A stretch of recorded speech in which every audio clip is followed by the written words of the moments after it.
বড়লোকদের পার্টিতে যাওয়া ভার্সেস মধ্যবিত্তদের পার্টিতে যাওয়া। মম, আজকে না আমি পার্টিতে যাব। বাইরে থেকে আজকে রকি আসছে, ওর বার্থডে আছে, তো আমি যাব মম। এর জন্য তুমি আবার আমার কাছ থেকে পারমিশন নিচ্ছ? পারমিশন নেওয়ার কোনো দরকার নেই, পার্টিতেই তো যাচ্ছ, যাও মজা করো, চিল করো। মম অ্যাকচুয়ালি ও আচ্ছা আচ্ছা আচ্ছা, দাঁড়াও দাঁড়াও দাঁড়াও 1 সেকেন্ড। এই নাও আমার ক্রেডিট কার্ডটা নাও, যা মন চাইবে খরচা করবে। Thank you mom, thank you so much. ভালো করে এনজয় করো। Bye mom. মা, আজকে না আমার একটা বন্ধুর জন্মদিন আছে, তাই ও আমাকে ওর জন্মদিনের পার্টিতে ইনভাইট করেছে। আমি যাব?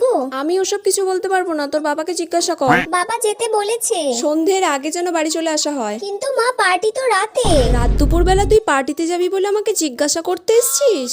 আর কোনোদিন যদি রাতে বেরোবো বলে মনে করেছিস তাহলে দেখবি কি করি। ঠ্যাংটা কেটে না এখানে ঝুলিয়ে রেখে দেবো একদম।